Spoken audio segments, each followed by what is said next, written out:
अस्सलाम वालेकुम dear student, I am your physics teacher doctor Faiz आलम।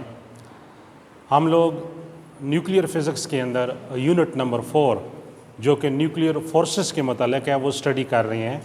तो आज न्यूक्लियर फोर्सेस की सीरीज़ का सेकंड लेक्चर है जो कि रिलेटेड है मीज़ान थ्योरी ऑफ न्यूक्लियर फोर्सेस। इस थ्योरी को 1935 में एक जापानीज़ साइंटिस्ट था युकावा, उसने डेवलप किया। और इस थ्योरी के तहत युकावा ये कहता है कि इनसाइड द न्यूक्लियस न्यूक्लियंस के दरमियान एक स्ट्रॉन्ग अट्रैक्टिव फोर्स एग्जिस्ट करती है with exchange of virtual meson. कि न्यूक्लियस के अंदर न्यूक्लियंस जो हैं, nucleons mean hadrons, proton and neutron, कि प्रोटॉन नहीं रहता और न्यूट्रॉन नहीं रहता। Proton after absorbing negative meson neutron में कन्वर्ट हो जाता है और neutron after emitting positive meson proton में कन्वर्ट हो जाता है। और इस तरह कंटिन्यूस मीज़ान के एक्सचेंज की वजह से इनके दरमियान मोमेंटम में चेंज आती है। और हम जानते हैं कि if rate of change of momentum is equal to applied force, तो एक फ़ोर्स एग्जिस्ट करती है। इस फोर्स को स्ट्रॉन्ग न्यूक्लियर अट्रैक्टिव फोर्स के नाम से पहचाना गया। तो डेफिनेशन हमने प्रीवियस लेक्चर में भी की थी, फिर दोहरा लेते हैं कि a strong attractive force exist among the nucleon inside the nucleus which provides stability is called strong nuclear attractive force। अब बेसिकली इसके अंदर होता क्या है, according to Yukawa theory, Yukawa ये कहता है कि न्यूक्लियस के अंदर हर न्यूक्लियंस के इर्द गिर्द एक मीज़ानिक क्लाउड होता है। जिस तरह चार्ज के इर्द गिर्द एक इलेक्ट्रिक फील्ड है, मैक्रो ऑब्जेक्ट अर्थ, मून, सन, उसके गिर्द एक ग्रेविटेशनल फील्ड है। तो न्यूक्लियस में न्यूक्लियंस के इर्द गिर्द एक स्पेसिफिक किस्म की फील्ड है विच इज़ कॉल्ड मीज़ानिक फील्ड और मीज़ान फील्ड। अब ये जो फील्ड है, इस फील्ड में मीज़ान ने क्लाउड बनाया हुआ है, यानी प्रोटॉन के इर्द गिर्द जो क्लाउड्स है, ये क्लाउड किस चीज़ का है? मीज़ान का है। मीज़ानिक क्लाउड्स भी इसे कहते हैं। इस क्लाउड्स में 3 किस्म के मीज़ान हो सकती हैं, क्योंकि मैंने कहा था ना मीज़ान 3 तरह के हैं जिनको पायांस भी कहते हैं, positive meson, negative meson and neutral meson, pi naught. इसी तरह न्यूट्रॉन के इर्द गिर्द भी एक क्लाउड्स है जिसको मीज़ानिक क्लाउड या मीज़ानिक फील्ड कहते हैं। तो ऐसा होता है कि जब न्यूक्लियन एक ख़ास डिस्टेंस पे आ जाते हैं तो ये आपस में क्या करती हैं? मीज़ान को फायर करते हैं, यानी मीज़ान का एक्सचेंज करते हैं, तबादला करते हैं। प्रोटॉन एक मीज़ान इमिट करता है, न्यूट्रॉन उसको कैप्चर कर लेता है और रिस्पांस में, बदले में, at the same time neutron दूसरा मीज़ान इमिट करता है और वो प्रोटॉन उसको क्या करता है? कैप्चर कर लेता है। तो before the absorption and after the emission, let's suppose proton ने पॉजिटिव मीज़ान इमिट किया और उसी वक्त न्यूट्रॉन नेगेटिव मीज़ान इमिट करेगा। अब जब प्रोटॉन ने नेगेटिव मीज़ान इमिट कर दिया, पॉजिटिव मीज़ान प्रोटॉन ने इमिट किया, जिस तरह बाल होती है, मैं बाल फेंकता हूँ और दूसरा शख्स उसको क्या करता है? कैच करता है। तो बाल फेंके जाने के बाद और कैच होने से पहले दोनों फ्रेंड्स के दरमियान या दोनों पर्सन्स के दरमियान जो डिस्टेंस होगा, this is called range of nuclear force. तो यहाँ पर प्रोटॉन ने इमिट किया पॉजिटिव मीज़ान, न्यूट्रॉन ने इसको एब्जॉर्ब किया। तो after the emission and before the absorption, the distance travel by the meson is called range of that nuclear force. ये वो रेंज कहलाती है। यहाँ पर प्रीवियस लेक्चर में एक बात मैंने एक्सप्लेन नहीं की थी। तो युकावा कहता है कि इस अट्रैक्टिव फोर्स, जो स्ट्रॉन्ग न्यूक्लियर अट्रैक्टिव फोर्स है, इसकी 3 कंडीशंस हैं। At a very close distance nuclear force repulsive in nature भी होती है। ये बहुत कम लिटरेचर में दिया गया, ये जहन में बैठा लें कि at a very close distance, जब न्यूक्लियन कितना क्लोज आ जाए, इस चीज़ का आंसर हमें ग्राफ से मिलेगा। ये ग्राफ इस तरफ है, ये एक्सपेरिमेंटल ग्राफ है कि अगर हम एक्स एक्सिस के लॉन्ग डिस्टेंस ले लें, डिस्टेंस इन फेम्टो और फर्मी, 10⁻15 मीटर 1 फर्मी, क्योंकि हम लोग ये डिस्टेंस न्यूक्लियर डायमेंशन के इक्वल या उससे लेस लेते हैं, और वाई एक्सिस के लॉन्ग फोर्स है। हम ये जानते हैं कि रिपल्सिव फोर्स पॉजिटिव होती है और अट्रैक्टिव फोर्स नेगेटिव होती है। पॉइंट को समझना है।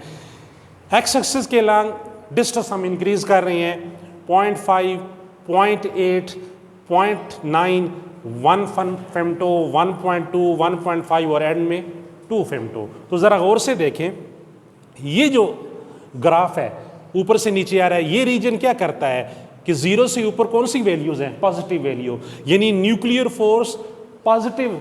Positive sign of nuclear force किसको इंडिकेट करता है? रिपल्सिव, कि force are repulsive in nature. किस डिस्टेंस पे?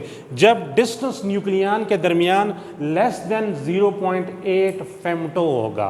तो नीचे कंडीशन है कि if r is less than 0.8 femto, 0.8 into 10⁻15 metre, तो 0.8 फर्मी भी कह सकते हैं। Nuclear force are repulsive in nature. क्यों है ऐसा? कि हम जानते हैं कि प्रोटॉन और न्यूट्रॉन की जो कंपोजिशन है ये क्वार्क से बने हैं। प्रोटॉन 2 अप और 1 डाउन क्वार्क्स पे कंसिस्ट करता है, और neutron 2 down and 1 up quark से बनता है। और क्वार्क्स जो है वो फ्रैक्शन ऑफ चार्जेस जो है ना कैरी करते हैं, +2/3 इलेक्ट्रॉनिक चार्ज, यानी इनका चार्ज जो है वो इंटीग्रल नंबर नहीं है, रेशनल नंबर है। इसमें 1/3 ऑफ इलेक्ट्रॉनिक चार्ज या 2/3 ऑफ इलेक्ट्रॉनिक चार्ज ये आता है। तो at a very close distance, जब न्यूक्लियन बहुत क्लोज आ जाएंगे प्रोटॉन और न्यूट्रॉन, तो इनके अंदर क्वार्क्स की कंपोजिशन चेंज होगी, वो ओवरलैप कर जाते हैं।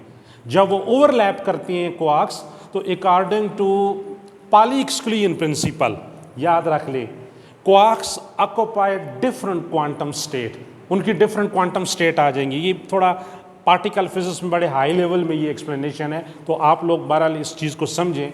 और आम तौर पे तो युकावा ये कह रहा है कि न्यूक्लियंस प्रोटॉन और न्यूट्रॉन के दरमियान पाई मीज़ान एक्सचेंज होती हैं, लेकिन इस डिस्टेंस पे लेस देन 0.8 फर्मी डिस्टेंस पे एक और मीज़ान भी है जिसे कहते हैं वेक्टर मीज़ान।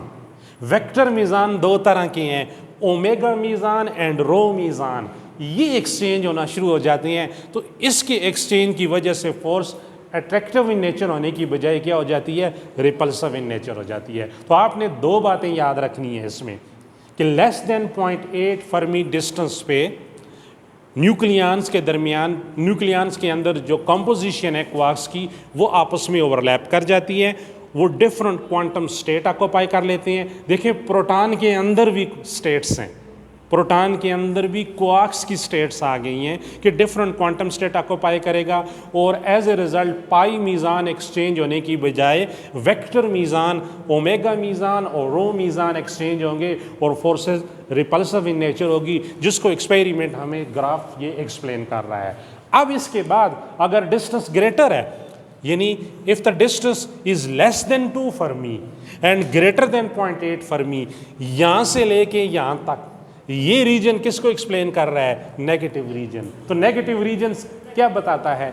अट्रैक्टिव फोर्स और न्यूक्लियर स्टेबिलिटी। जिस तरह आपको पता है कि बाइंडिंग एनर्जी जिन न्यूक्लियन की नेगेटिव होती है, वो न्यूक्लियस क्या होता है? स्टेबल होता है, बाउंड स्ट्रक्चर। जिस तरह इलेक्ट्रॉन की टोटल एनर्जी नेगेटिव है, तो वो कौन सा इलेक्ट्रॉन है? बाउंड इलेक्ट्रॉन है। तो जब इलेक्ट्रॉन फ्री हो जाता है तो उसकी एनर्जी क्या हो जाती है? 0 हो जाती है। तो ये न्यूक्लियस के अंदर भी वही डिस्कशन आ रही है। तो इस हम्प के अंदर देखें, सबसे मैक्सिमम वैल्यू न्यूक्लियर फोर्स की क्या है? इस डिस्टेंस पे है 1 फर्मी या 1.2 फर्मी।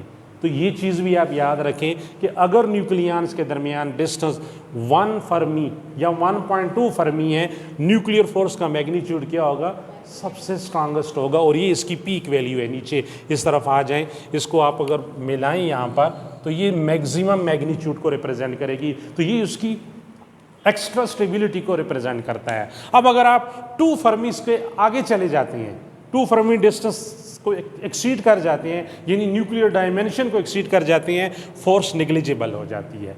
तो ये 3 चीज़ें जो हैं हम इस ग्राफ से जो है ना एक्सप्लेन करते हैं। तो यहाँ पर इसीलिए मीज़ान थ्योरी ऑफ न्यूक्लियर फोर्सेस में युकावा एक और बड़े इंपॉर्टेंट पॉइंट की तरफ इशारा करता है। अब इस पॉइंट को समझना है।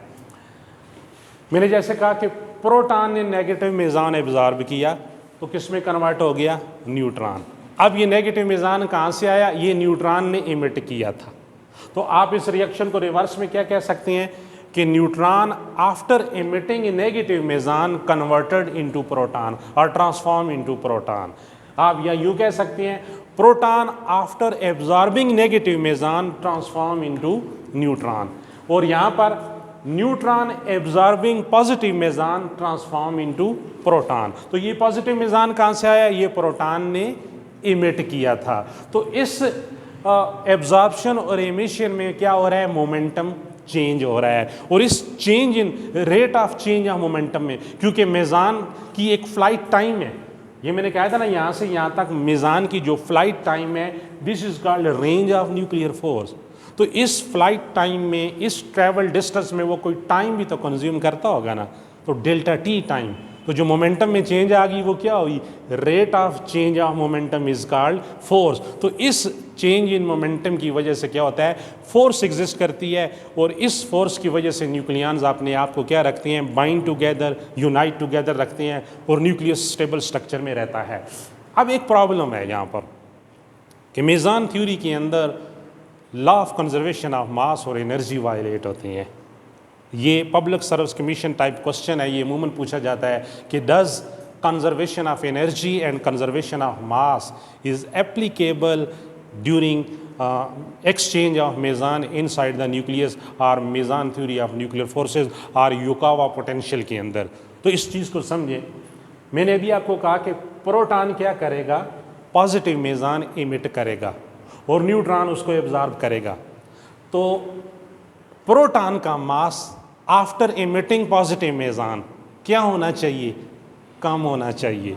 प्रोटॉन का मास क्या होना चाहिए, mass of proton minus mass of positive meson, क्योंकि उसने इमिट कर दिया ना, और न्यूट्रॉन ने इसको एब्जॉर्ब किया।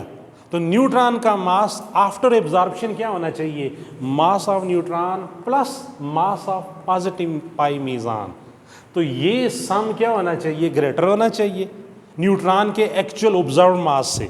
इसी तरह ये डिफरेंस प्रोटॉन के ऑब्जर्व मास से क्या होना चाहिए, कम होना चाहिए। लेकिन एक्सपेरिमेंटली ये देखा गया है कि प्रोटॉन और न्यूट्रॉन के मास में कोई कमी नहीं आई है। क्यों कि मेज़ान जो है, ये देखिए, ये आर डिस्टेंस जो है, इस फ्लाइट टाइम में, during this flight time mass को क्या होना चाहिए, कंजर्व होना चाहिए। Law of conservation of energy को भी कंजर्व होना चाहिए। मास के साथ एनर्जी में क्यों कह रहा हूँ, क्योंकि यहाँ ये एलिमेंट्री पार्टिकल हैं सब एटॉमिक स्केल में। यहाँ पर एनर्जी में कौन सा प्रिंसिपल यूज होगा, del E is equal to M C square. अगर एम वायलेट हो रहा है तो एनर्जी भी क्या होगी, वायलेशन होगी। तो ये वायलेशन हम कैसे कैलकुलेट करेंगे, इसके लिए हम अप्लाई करेंगे हेज़नबर्ग अनसर्टिनिटी प्रिंसिपल। और यहाँ से फिर हम देखेंगे कि ये जो मीज़ान था, क्योंकि ये मीज़ान थ्योरी ऑफ न्यूक्लियर फोर्सेस में जो युकावा ने ये कॉन्सेप्ट दिया था, ये थ्योरेटिकल कॉन्सेप्ट था, बाद में इसको एक्सपेरिमेंटली वेरीफाई किया गया।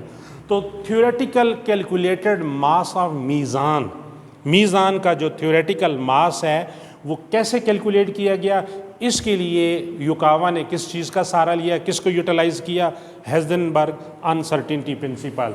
ये कहता है कि अगर एनर्जी ट्रांसफ़र हुई है, क्योंकि यहाँ एनर्जी ट्रांसफ़र हो रही है, वो डेल्टा ई है, और कितने टाइम में हुई है, यहाँ से लेके यहाँ तक जो फ्लाइट टाइम थी, इसमें डेल्टा टी टाइम कंज्यूम हुआ है। तो ये प्रोडक्ट किसके इक्वल आना चाहिए, एच कट के इक्वल आना चाहिए। यानी the product of energy and time interval is approximately is equal to h cut, जिसको h/2 पाई कहते हैं। Some time Planck constant simple वो भी लिया जाता है। तो यहाँ से डेल्टा टी की वैल्यू निकालें तो H cut divided by delta E, this is your equation number 2। अब जो एनर्जी ट्रांसफ़र हुई है उसके ऊपर हम आइंस्टाइन एनर्जी रिलेशन लगाएंगे, del E is equal to M C square. तो यहाँ पर m क्या आएगा, mass of pi meson, m pi C square. तो इसको 3 कह दें, ये वैल्यू यहाँ पर डाल दें यूजिंग 3 इन 2, तो delta t h cut divided by m C square, delta E की जगह एम सी स्क्वायर। अब हम ये देखते हैं कि ये जो डिस्टेंस ट्रेवल किया है मीज़ान ने, ये कितना डिस्टेंस था। तो simple equation s equal to v t. तो यहाँ पर एस डिस्टेंस, क्योंकि ये फर्मी है फेम्टोमीटर 10⁻15 मीटर में या न्यूक्लियर डायमेंशन से भी कम है, तो which is called range of nuclear forces और रेंज ऑफ इंटरेक्शन भी कहते हैं। तो एस को रिप्लेस कर दें आर में, और मीज़ान की स्पीड जो है वो स्पीड ऑफ लाइट के इक्वल मूव करता है, तो वी रिप्लेस हो गया सी में, और डेल्टा टी वही टाइम है, तो r equal to c delta t. तो यहाँ से डेल्टा टी की ये वैल्यू इक्वेशन 4 वाली आप यहाँ डाल दें इक्वेशन 5 में, तो यूजिंग 4 in 5, तो आर इक्वल टू सी, तो डेल्टा टी की जगह एच कट एम सी स्क्वायर, तो एक सी से कैंसिल हुआ, तो H cut divided by M C. तो हमारी मंजिल क्या है, हमारा गोल क्या है, mass of pi meson calculate करना बाय यूजिंग अनसर्टेनिटी रिलेशन। तो क्रॉस मल्टीप्लाई करें, देखिए डिनोमिनेटर वाला एम सी आर के साथ मल्टीप्लाई हो गया is equal to h cut, तो यहाँ से मास ऑफ पाई मीज़ान निकाले, आर और सी डिवाइड हो जाएंगे, H cut divided by R C, तो mass of pi meson H cut divided by R C. अब इसमें एच कट हम जानते हैं क्या है, एच ओवर 2 पाई, और आर अभी ग्राफ ने हमें बताया कि range of nuclear force best range जो है ना वो बनती है 1.7 फर्मी। ये फर्स्ट चैप्टर में हमने कैलकुलेट भी किया था, तो 1.7 फर्मी डिस्टेंस डाल दें, 1.5 भी डाल सकते हैं, 1.2 भी डाल सकते हैं, सी कांस्टेंट है। तो इस तरह pi mass of pi meson, H cut को ओपन करें, H over 2 pi R C, अब वैल्यूज़ डालें, 6.64 10⁻34, 2 इंटू 3.14, आर की जगह 1.7 10⁻15 मीटर, और सी 3 इंटू 10⁸, तो हमारे पास रिलेशन आता है 2 इंटू 10⁻28 kg। इलेक्ट्रॉन की मास होती है 9.11 10⁻31 kg। तो अगर इसको आप रेशो निकालें पाई मीज़ान का मास डिवाइडेड बाय इलेक्ट्रॉनिक मास, तो आप खुद सॉल्व करें, तो हमारे पास पाई मीज़ान का मास आता है 200 टाइम मास ऑफ इलेक्ट्रॉन। तो क्या पता चला, मीज़ान एक मैसिव पार्टिकल हुआ, 200 टाइम मास ऑफ इलेक्ट्रॉन, ये मीज़ान का मास आ रहा है। ये कैलकुलेट किया मीज़ान ने, योकावा ने थ्योरेटिकली, बाद में एक्सपेरिमेंट किया गया और इस रिज़ल्ट को जस्टिफाई किया गया। तो एक्सपेरिमेंटल रिज़ल्ट हमें ये कहता है, ज़रा गौर से देखें, कि मास ऑफ पॉजिटिव मीज़ान और नेगेटिव मीज़ान, पाई प्लस और pi negative meson 270 time mass of electron आया, और न्यूट्रल मीज़ान पाई नॉट का जो मास है 264 टाइम मास ऑफ इलेक्ट्रॉन, तो ये आया था 200 टाइम मास ऑफ इलेक्ट्रॉन। तो ये इतना डिफरेंस नहीं है ना, क्योंकि कोफिशिएंट का डिफरेंस है, आगे इलेक्ट्रॉनिक मास की वैल्यू तो वही है 9.1 10⁻31 kg, कोफिशिएंट इतना खातर फ़र्क नहीं डाल रहा। इसलिए मीज़ान थ्योरी ऑफ न्यूक्लियर फोर्सेस को, जो थ्योरेटिकल कंसेप्ट था, इसको एक्सेप्ट कर लिया गया, इसको वायलेट नहीं किया गया, क्योंकि एक्सपेरिमेंट इसको क्या कर रहा है, वेरीफाई कर रहा है। तो ये एग्जैक्ट एक्यूरेट मासेस थे। अब ये जो मीज़ान है, याद रख लें, जब ये एक्सचेंज होता है उस वक्त तो फोर्स एग्जिस्ट करती है, लेकिन जब ये मीज़ान फ्री स्टेट में आ जाते हैं, क्योंकि meson are highly unstable particle, when it become free it disintegrate into other elementary particles, ये अदर एलिमेंट्री पार्टिकल्स में डिसइंटीग्रेट हो जाती हैं। और ये एक बहुत इंपॉर्टेंट डिस्कशन है इस पहलू की, कि जो पॉजिटिव और नेगेटिव मीज़ान है, इनकी लाइफ टाइम, यानी इनका बर्थ होना और फिर इनका डिके हो जाना फ्री स्टेट में, फ्री स्टेट वो होगी जहाँ इंटरेक्शन नहीं होगी। तो average life time of positive and negative meson 2.6 into 10⁻8 second, तो ये तकरीबन नैनो सेकेंड के इक्वल है। इस इतने टाइम बाद ये क्या हो जाएगा, डिके या ट्रांसफॉर्म हो जाएगा। इसी तरह न्यूट्रल मीज़ान की जो एवरेज लाइफ टाइम है 8.4 इंटू 10⁻6 सेकेंड है। और याद रख लो, इस एवरेज लाइफ टाइम के कम होने की वजह से जब ये अदर एलिमेंट्री पार्टिकल में डिके होता है, तो इसका डिके स्कीम क्या है, पॉजिटिव मीज़ान ये डिके होता है म्यू प्लस और गैमा म्यू प्लस में, नेगेटिव मीज़ान ये डिके होता है mu minus plus gamma mu minus में, और neutral meson 2 gamma ray photon में डिके हो जाता है। यानी न्यूट्रल मीज़ान आफ्टर 8.4 × 10⁻17 सेकेंड ये 2 गैमा रे फोटान में डिके हो जाएगा। इस अनस्टेबिलिटी की वजह से आइंस्टाइन की जो स्पेशल थ्योरी ऑफ रिलेटिविटी है उसका एक्सपेरिमेंटल एविडेंस हमें मिला, ख़ास तौर पे टाइम डायलेशन का। कि हमने लेबॉर्ट्री के अंदर पायॉन्स को प्रोड्यूस किया और पायॉन्स आफ्टर प्रोड्यूसिंग वो लेबॉर्ट्री फ्रेम ऑफ रेफरेंस में डिके हो जाता है 26 नैनोसेकंड के बाद। 26 नैनोसेकंड बाद वो डिके होता है 2 गैमा रे फोटान में। लेकिन जब पायॉन्स को हमने हाई स्पीड किसी पार्टिकल एक्सेलरेटर में डाला तो उसका डिके टाइम जो है वो इंक्रीज हो गया, वो 26 नैनोसेकंड की बजाय 64 नैनोसेकंड बाद जाके डिके हुआ, 64 नैनोसेकंड बाद। उसी तरह गैमा रे फोटान में डिके हुआ, लेकिन जब आपने उसको स्पीड दी, हाई एनर्जी पार्टिकल एक्सेलरेटर में डाला, तो अब 64 और 26 की रेशियो ले तो दोनों में 2.4 2.5 का डिफरेंस आता है। तो इस तरह हम कहते हैं कि एवरेज लाइफ टाइम ऑफ पायॉन जो है वो इंक्रीज कर गई है। ये एविडेंस हमें मिला था Einstein special theory of relativity का, जो पायॉन की अनस्टेबिलिटी नेचर है।